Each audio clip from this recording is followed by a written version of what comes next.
Now, just when you thought you've heard all the craziest takes on the Charlie Kirk shooting, Matt Gutman from ABC News took it up a whole nother level. Now, he tried to apologize, but it might be a little bit too little, too late. Let's talk about it. How's everybody doing? My name is Anthony Brian Logan, and today we got to talk about Matt Gutman from ABC News literally gushing over the text exchange between the Charlie Kirk shooter and his live-in transgender boyfriend. Now, this, look, I understand the LGBT, you want to be accepting, but come on. Right now, you want to talk about a romance? You want to make an assassination. You want to turn an assassination into a romance story? Like, what are y'all even doing? I could understand maybe if you're 14 years old and you're a girl or something like this and you are following what your peers are doing on television as far as Luigi Mangione and the Menendez brothers, maybe I'd be able to understand. You just don't know no better. But you're a full-grown man on television doing this. I just can't really wrap my head all the way around it. Now, before I go any further, let's get straight to the clip, okay? Let's get to the clip. We got to see it. If you want to see and hear any of this without my commentary, I'll try to link to it below. You know I'm traveling right now. I'll try to link to it below. But let's go ahead and check this out. We have seen an alleged murder with such specific text messages about the alleged murder weapon, where it was hidden, how it was placed, what was on it, but also it was very touching in a way that I think many of us didn't expect. A very intimate portrait into this relationship between the suspect's roommate and the suspect himself, with him repeatedly calling his roommate, who is transitioning, calling him my love, and I want to protect you, my love. So it was this duality of someone who the attorney said not only jeopardized the life of Charlie Kirk and the crowd, but was doing it in front of children, which is one of the aggravating circumstances of this case. And on the other hand, he was, speaking so lovingly about his partner. So a very interesting and, as Pierre said, riveting press conference, David. It was tough.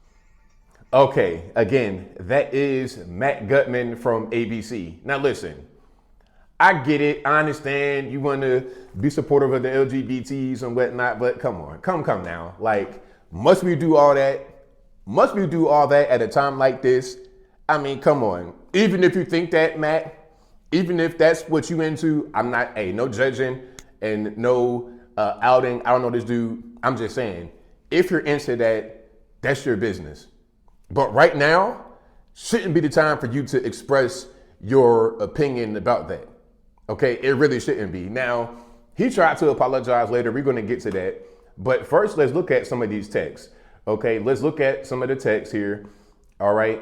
And you can see there's the shooter right there, Tyler Robinson, and there's the transgender boyfriend. Like we said, listen, I think Stephen Crowder had pointed it out first about the transgender connection. Then I put out a video. People were telling me, oh, wait a minute, ABL. It may not be that way, ABL. Well, now we know that it is that way. Now we know that there is no reason to actually wait because we got the information right in front of us. We see the pictures and the text. Now let's go through some of these right here. Okay, might be a little bit hard to see. Let me see if I can just kind of zoom out a little bit.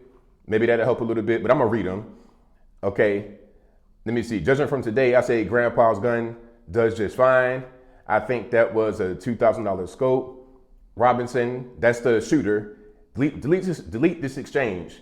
My dad wants photos of the rifle. He says Grandpa wants to know who has what. The feds released a photo of the rifle and it is very unique. He's calling me right now, not answering.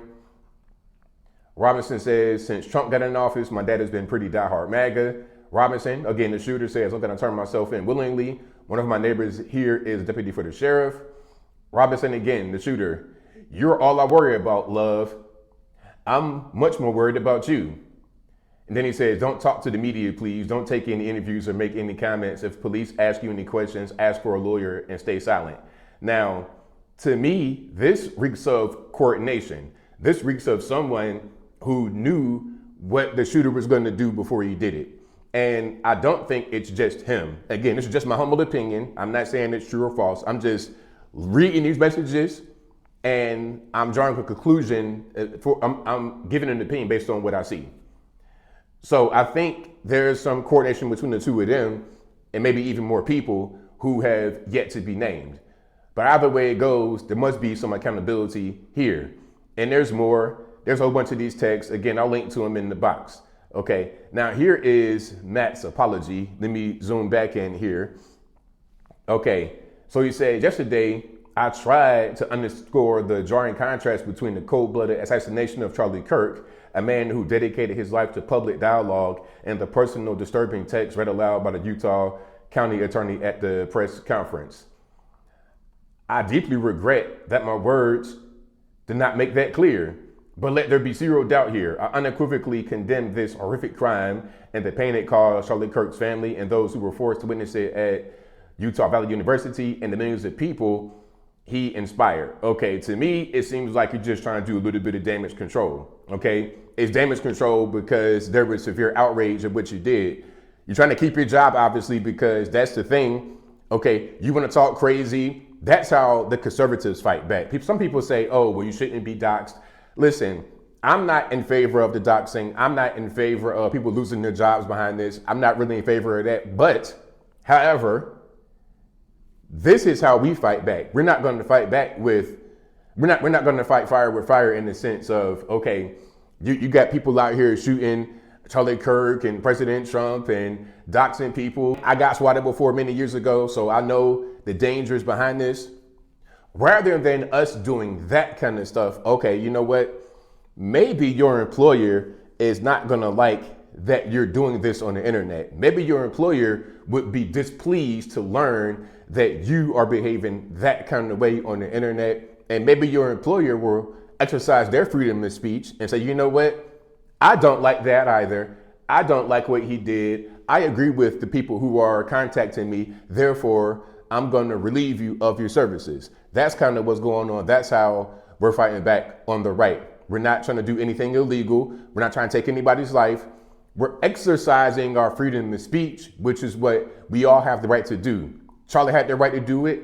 I have a right to do it. You have a right to do it. The shooter had the right to do the freedom of speech part, but he did not have the right to take Charlie's life because he was upset with his speech. If you're upset with what someone says, you say something in return. That's how you fight back against it, not with violence. I think the right pretty much understand that. We get that. The left don't. And I think I'll leave that right there for now. And what say you? What's your opinion about Matt from ABC? Are you buying his apology? What was it all about from the very beginning, talking about, oh, well, you know, it's touching, talking about my love. Touching? What's touching about someone who took someone's life and then spoke to somebody else about how to cover it up and not talk to the media? What's romantic and touching about that? Whatever your thoughts are, let me know in the comments below. You guys know where I'm at. See, this right here is an example of the media and how they are seen as the enemy of the people. This is why. This kind of stuff right here. And there's countless examples. It ain't just this one-off incident. It's not just isolated. This has been going on for a very long time and it's getting to be too much. This is why people say, you know what? I'm not going to watch mainstream media anymore. I'm going to go more to alternative media. That is why that shift is happening. The mainstream media would like to get the alternative guys out the way. They think we're unprofessional. They think we don't deserve to have our voice. They think that they should be the ones who craft a narrative and feed the public. But obviously, they're not very good at that. But whatever your thoughts are, please let me know in the comments below. And that's all I got to say for this video. If you like what you heard, please comment, rate, share, and subscribe. Peace.